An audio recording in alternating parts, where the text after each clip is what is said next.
I want you to picture something, just for a second. You're back in your family home, maybe it's for a holiday, maybe you're just visiting, and you decide to go up to the attic. Ah, the attic. Right. It's dusty, it smells like old cedar and, insulation the way attics always do. You're pushing aside boxes of Christmas ornaments and old polished textbooks, and you find this heavy wooden chest, a hope chest. Which is such a specific kind of object, isn't it? Hmm. For those who don't know, a hope chest was, well, it was traditionally what a young woman would fill with things for her future. Linens, quilts, maybe some silver. Things she would take into her marriage. Exactly. It's an object that is inherently about the future. It's about optimism. Hope. It's in the name. It is. So imagine you're a college student, Mark Mays from Atlanta. You find your great-grandmother's hope chest and you pry it open. You're expecting to find those quaint family heirlooms, maybe a lace tablecloth, I don't know. But instead, tucked way down at the very bottom, beneath these yellowed linens, you find a stack of letters. And they're crumbling, the paper is brittle, written in pencil, well, it's fading. And when you start to read them, you realize this isn't a love story. No. It isn't a collection of family recipes. It is a real-time documentation of a descent into actual hell. It's just such a jarring juxtaposition, isn't it? Yeah. You open a box meant for a wedding, and what you find is basically the diary of a massacre. That is the hook for today's deep dive. We are unpacking the story of the Mays family Mark, the student who found the letters, and his great-grandfather, Cyrus Mays, who wrote them all the way back in 1923. And this is the crucial part, this isn't just a history lesson. This is a story that starts in a Florida swamp in the 1920s and ends with, high-tech surveillance, arson, and a massive corporate cover-up happening right now, today. In modern Florida. It's a perfect example of how history is never really in the past. It's just dormant. And when you wake it up, sometimes it wakes up very, very angry. So let's set the stage here. We have these letters. They tell the story of Cyrus Mays and his two teenage sons, Stephen and Robert. They went down to Florida to find work building the Tamiami Trail in 1923, and they never came home. Vanished. The official story, if there even was one, was that they disappeared, maybe died in an accident, but the letters say something entirely different. They say they were enslaved and then hunted for sport. And to understand why that matters so much today, almost a century later, we have to look at the investigation that these letters kicked off. It's led by two really fascinating characters, Billy Manchester, a high-powered attorney, and Max Freeman, a private investigator who was literally living in the very swamp where these men died. And their mission isn't just to find some 80-year-old graves. They're trying to prove that a modern, multi-billion-dollar corporate empire was built on the bones of these workers. Which is a huge claim. Yeah. A dangerous one. It's incredibly dangerous. So before we get into the detective work, which is frankly wild, we have to understand the world of 1923. Because my first question when I read this was, why? Why on earth would a school teacher like Cyrus Mays drag his two kids into a malaria-infested swamp to build a road? Well, context is everything here. We have this image of the roaring 20s, flappers and jazz and endless money. The Great Gatsby. The Great Gatsby, exactly. And that was true if you were in New York or Chicago, maybe. But the South in 1923 was living in a completely different economic reality. It was a depression before the Great Depression. So that post-World War I boom just skipped them entirely. It was worse than that. The whole agricultural economy had collapsed, the boll weevil had come through and just decimated the cotton crop. So you have men who are educated, capable, hard-working men who literally could not put food on the table for their families. So Cyrus Mays wasn't some adventurer looking for a thrill. No, not at all. He was a desperate father. He hears there's work on the docks in Tampa, so he takes his sons there. But when he arrives, it's just a sea of other desperate men all looking for the same thing. And that's where the trap is set. A foreman, he spots them in the crowd. He sees Cyrus, this respectable-looking man, and his two strong, strapping teenage sons, Stephen and Robert, and he makes them an offer, a contract. Steady work, room and board, building a road. It must have sounded like a lifeline, a prayer answered. Of course. But it was the classic bait and switch. The project was the Tamiami Trail. And we really need to pause and visualize what this project actually was, because building a road today sounds so mundane. Right, you think of paving machines and orange cones. Exactly. This was an attempt to push a highway straight across the Florida Everglades, connecting Tampa to Miami for the first time. A place no one had ever successfully built anything before. I've actually driven parts of that road. It's flat, it's straight, it's just surrounded by sawgrass for miles and miles. It doesn't look like some great engineering marvel. That's because you're just seeing the end result, not the process. In 1923, that area was primeval. It was just an endless expanse of water, muck, razor-sharp sawgrass, and a shelf of limestone just beneath the surface. There was no dry land to build on. So how did they do it? They had to create the land. To build the road, they first had to dredge a canal right alongside where the road would be. They'd scoop up the limestone and muck from the bottom of the canal, pile it up to make a long berm, and then eventually pave that berm. And they were doing all this with 1920s technology, the letters. The letters mention this one machine in particular, the Monacan dredge. Cyrus writes about it like it's a living monster. He says it shook the ground like a mass of jelly. Okay, we should geek out on the engineering here for a second because the Monaghan is both fascinating and absolutely terrifying. Right. This wasn't a tractor on wheels. You can't put wheels in the Everglades. They'd sink in about 5 seconds. So how did it move? The Monaghan was a walking dredge. Walking, what, like an AT walker from Star Wars? It's a surprisingly similar concept, actually.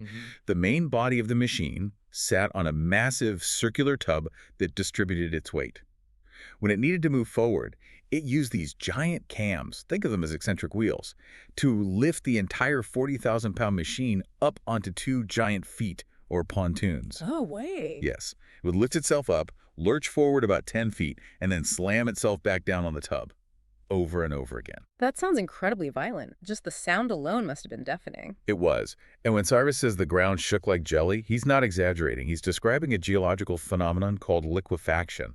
The Everglades is basically a thin layer of muck over a porous limestone shelf that's floating on a massive aquifer. When you slam 40 tons of steel down on that surface rhythmically, the shockwave travels through the water table. It's like a man-made earthquake. It disorients you. It literally unbalances your inner ear. Now imagine trying to sleep or eat or swing a sledgehammer while the entire world is rhythmically convulsing under your feet 24 hours a day.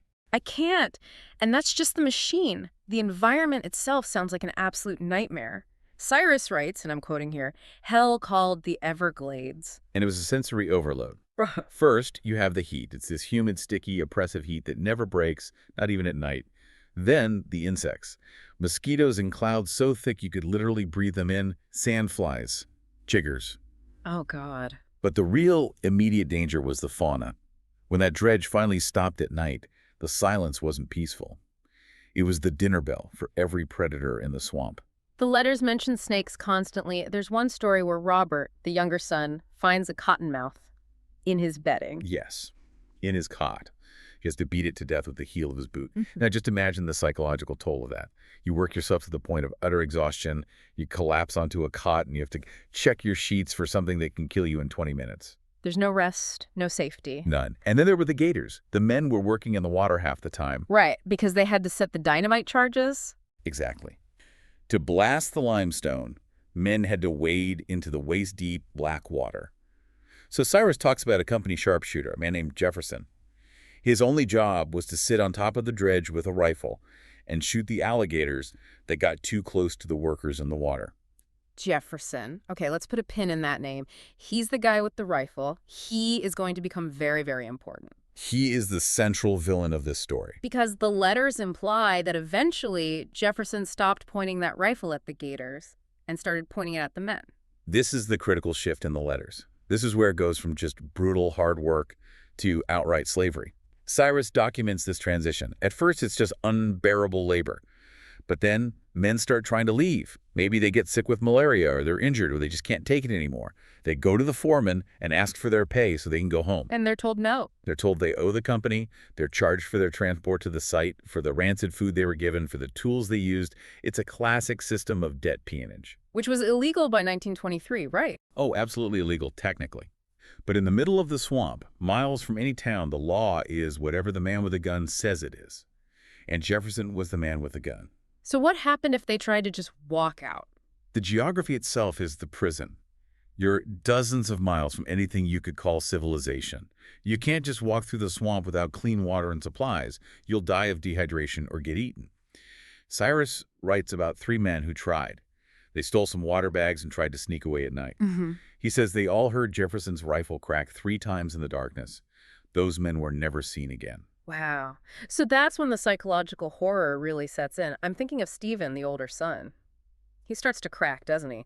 He tells his father he sees the devil's eyes in Jefferson. He does. And, it's easy to dismiss that as, I don't know, swamp fever or simple hysteria. Right. But I think Stephen was picking up on something very real. Jefferson wasn't just a guard doing a job. He was a predator. Some people just have a capacity for violence that is palpable. It's in their eyes. And Stephen saw it. Stephen looked at this man and saw a complete and total absence of humanity.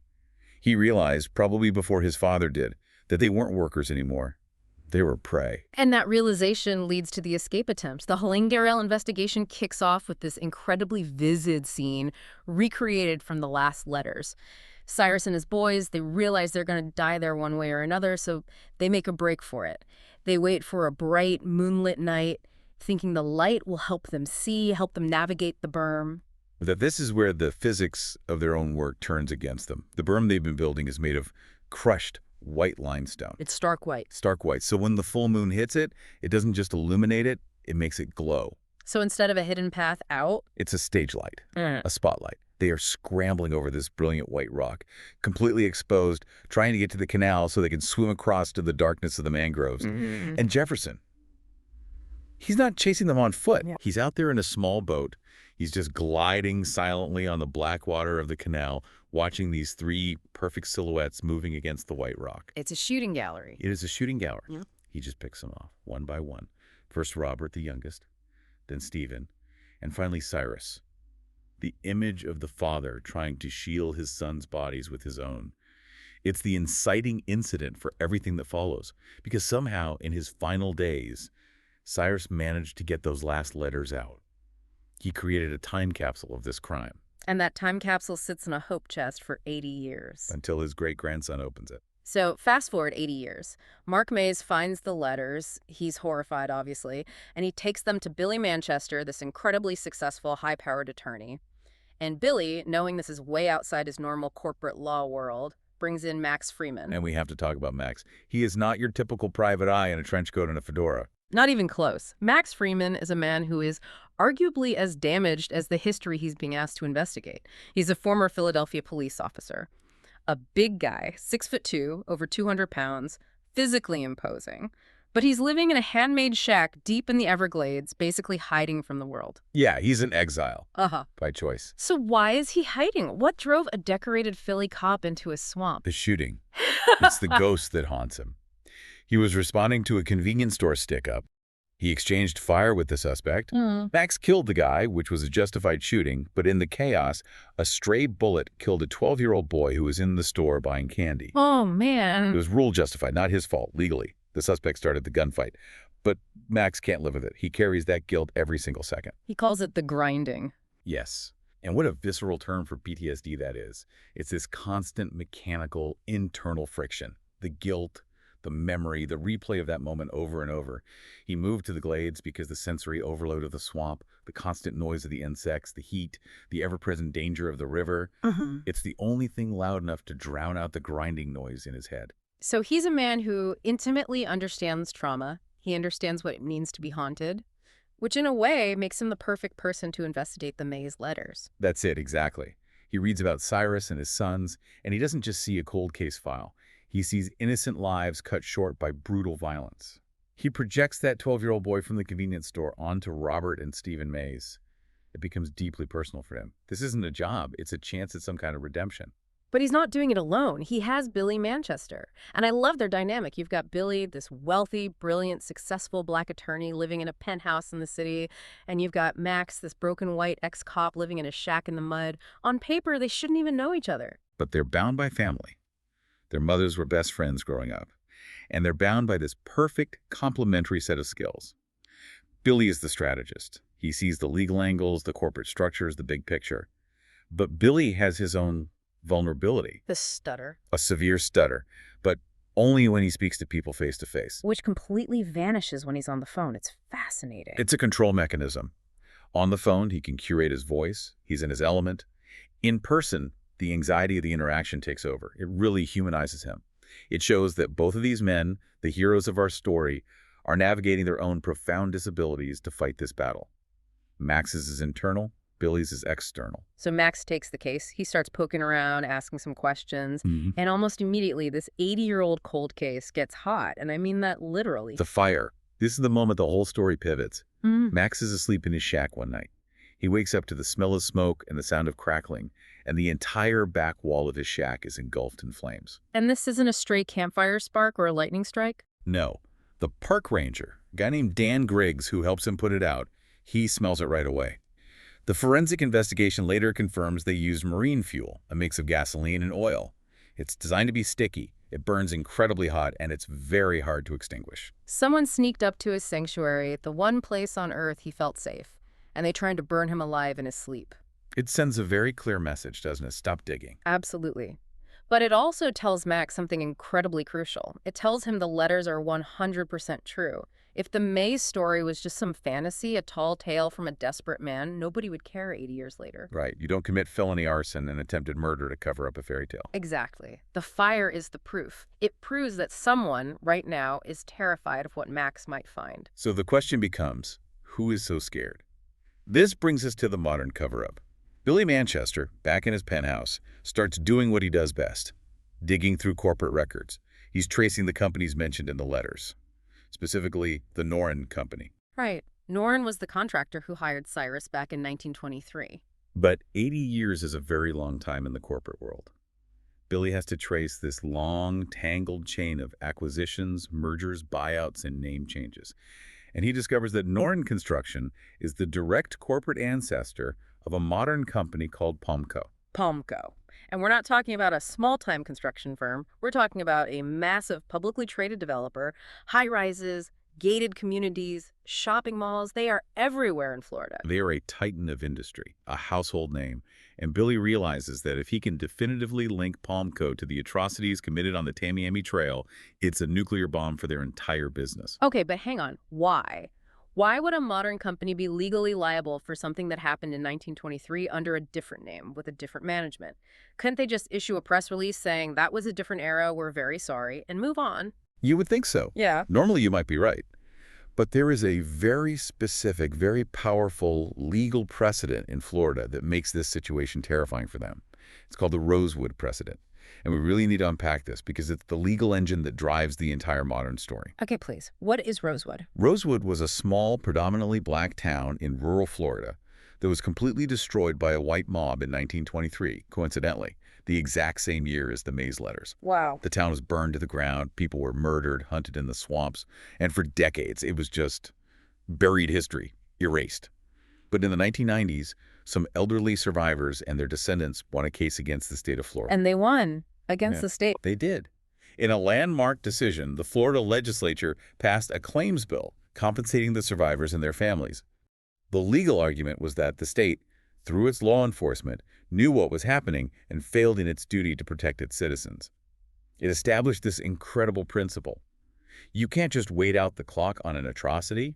If the entity responsible or the entity that failed to protect still exists, they can be held accountable, even generations later. So for Palmco, The implications are catastrophic. If Billy can prove that Palmco's direct corporate predecessor enslaved and murdered workers, and that the profits from that slave labor helped build the company that exists today, the liability is astronomical. it's not just about money for the Mays family descendants. Oh, the money would be huge. But the PR nightmare would be even worse. Imagine the headlines. Palmco, built on slave labor, we found the bodies under the road. It would destroy their brand. It would obliterate their stock price overnight. Okay, that explains the desperation, that explains the fire at Max's shack, and it definitely explains the bribe. Right. Before things escalate further, Palmco's lawyers invite Billy to a meeting. Very civilized. They don't admit anything, of course, but they offer him a partnership. They offer to steer millions of dollars in lucrative eminent domain cases his way. All he has to do is drop this little historical inquiry. The classic make-it-go-away fee. The polite corporate version of a bag of cash. And Billy, being Billy, is profoundly insulted. This is a man who grew up poor, who fought his way to the top through sheer brilliance and hard work. He values his integrity far more than their money. He turns them down flat. And that's when the gloves really come off. That's when it escalates from arson to full-blown surveillance. This is where the story shifts from a historical mystery into like a modern techno-thriller. Max starts getting this feeling, this old cop instinct that he's being watched, constantly. So he takes his truck to a friend. A contact of his, a guy named Ramon. Ramon is this young, street-smart kid, a total tech wizard, and they do a full forensic sweep of Max's truck. What they find is chilling. It's not just like a cheap GPS tag someone stuck to his bumper. No, no, no. This is professional grade. They find a high-end, hardwired, real-time tracking device buried deep inside the truck's electronic systems, spliced right into the power supply. This isn't something you buy at an electronics store. This is professional, corporate espionage hardware. It has its own modem. It's broadcasting his location 24/7 to someone's computer. And then Ramon warns him about his cell phone. He uses this term, strike fishers. This is a really important detail that shows the level of their opponent. A strike fisher, or what's more commonly known as a stingray or an MSI catcher, is a device that essentially mimics a cell phone tower. How does that work? I don't understand that. So your phone is constantly searching for the strongest cell signal to connect to. A strike fisher device, maybe in a van parked down the street, screams out a signal that is artificially powerful, tricking your phone. It shouts, "I'm the strongest tower around, connect to me." And your phone just does it automatically. It does it automatically. And once your phone connects to the fake tower, the device acts as a man in the middle. Everything you do on your phone, every call, every text, goes through your machine first before it goes to the real network. It allows them to see who you're calling, how long you talk, and with the right software, it can even record the audio of your calls. So every time Billy and Max were on the phone, brainstorming their next move. Palmco was listening in. They knew the whole strategy. They knew which historical archives they were planning to visit. They knew the names of potential witnesses. They knew Max was living alone in that shack. That's how they knew exactly when and where to set the fire. It just shows the incredible asymmetry of this fight. Max has, what, a canoe and an old pistol. Palmco has a team of corporate spies with military-grade surveillance tech. And the intimidation just keeps ramping up from there. Yeah. Max spots a white van following him around town. Classic surveillance. But the moment that really got my heart racing was the helicopter. Yes. The helicopter scene. This is pure psychological warfare. Max is out on the water in his boat with a local guide, an old-timer named Nate Brown, and this sleek, black helicopter just appears on the horizon. It doesn't shoot at them. It doesn't make any aggressive moves. It just hovers. It follows them. It perfectly matches their speed, staying a few hundred yards off their stern. It's a power move. It's saying, we see you. There is nowhere you can go, not even in the deepest part of this swamp, that we can't see you. Exactly. It's meant to terrorize them into quitting. But this is where our deep dive gets really interesting, because all that expensive technology, the infrared, the zoom lenses, it has limits. A helicopter can't see through a solid object. It can't see through the dense canopy of a mangrove forest. And that brings us to the guides. We really can't tell this story without talking about the people who actually know the swamp. Let's start with that old-timer, Nate Brown. Nate is a fantastic character. He's in his 80s, a true gladesman. He's lived in the swamp his entire life. He's probably been a poacher, a fisherman, a survivor. He represents that deep local knowledge that Palmco's satellites and helicopters can't replicate. He knows the land. He is the land. So when that helicopter is tracking them, Nate doesn't panic. He doesn't try to outrun it. He knows a spot. A place where the mangroves have grown over a small channel forming a natural tunnel, what the locals call a hurricane hole. And he just crashes the boat right into the bushes. He literally drives the boat at full speed right under the canopy into this green tunnel. The helicopter's buzzing overhead, furious, searching, but they're gone. They've vanished from view. It's this incredible moment, a victory of ancient natural knowledge over modern technology. And it shows Max that if he wants to win this fight, he has to stop thinking like a city cop and start thinking like a gladesman. Nate also gives them the oral history they desperately need. He confirms that the locals, back in the day, knew about the murders. He talks about a place they called Dead Man's Island. And this is the crucial corroboration. Nate tells Max that all the old-timers knew Norrin was killing workers who tried to leave. They knew the bodies were just being buried in the muck, but back then, who are you going to tell? The sheriff. The sheriff was probably on the company payroll, or at least drinking buddies with the foreman. There was no one to report it to. But this single most powerful piece of historical evidence comes from another local, a man named Captain Johnny Dawkins III. Oh, this is my favorite character in the entire story. He's a stone crab fisherman, a hard, honest working man. And his grandfather, John Dawkins, was the man who hauled the dynamite for the road crew back in 1923. And John Dawkins was black, right? Yes, which is a really interesting inversion of the usual narrative you hear from that time in Florida. Usually we hear about black forced labor. In this specific case, the slaves were white Cyrus and his sons. John Dawkins, the black man, was a free contractor because he owned his own oxen and his own cart. He was the only one with the equipment to move the dynamite safely. That independence gave him mobility and power. And he used that mobility to save the letters, to save the story. He was the courier. Cyrus would secretly slip in the letters he'd written, and Dawkins, on his trips back to town for supplies, would mail them to Cyrus's wife. It was an incredibly dangerous thing to do. If Jefferson had caught him carrying those letters, he would have been shot on the spot, no questions asked. And Cyrus paid him. This leads to the gold watch story. It breaks your heart. Captain Dawkins tells Max that this story passed down in his family. His grandfather came home one day with a beautiful gold pocket watch. He told his wife that the white man, Cyrus, gave it to him as payment for mailing the letters. Now, for a man in Cyrus's position, trapped and penniless, that watch was probably the most valuable thing he owned in the world. It was his legacy. And he gave it away just for the chance to get his words out. But the story gets even better. Dawkins' wife, Emma. Yes, Emma. She takes the watch and she opens the back cover.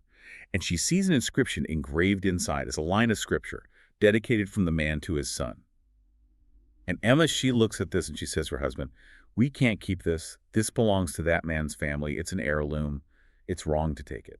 That moral clarity. In the middle of a literal swamp where people are being murdered for trying to leave, she draws this sharp, clear line about what is right. She makes her husband take the watch back to Cyrus.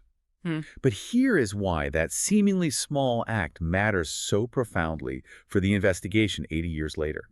The fact that the watch existed, that John Dawkins held it, that his wife read the inscription, it proves interaction. It proves Cyrus Mays was there. It proves he was desperate enough to give away his most precious possession. It moves the story from Mark found some letters in an attic to we have independent corroborating witnesses to these events. It makes the letters real, tangible. Completely. So, okay. The history is now verified. The modern threat from Palmco is verified. Now, they need the final piece of the puzzle. They need the killer. They need Jefferson. Or at least, they need to know who he was to connect him directly to the Noren Company. And Nate Brown, the old Glazesman, gives them another crucial piece of information. He tells them Jefferson was a real man, a known hired gun, and this is the key, that he had family who stayed in the area. He mentions a grandson who, of all things, became a preacher. A preacher. The grandson of the devil is a man of God. That's poetic. It's pure Southern Gothic. It's Faulknerian. So Billy and Max get to work. They start searching databases for any clergy named Jefferson in Florida.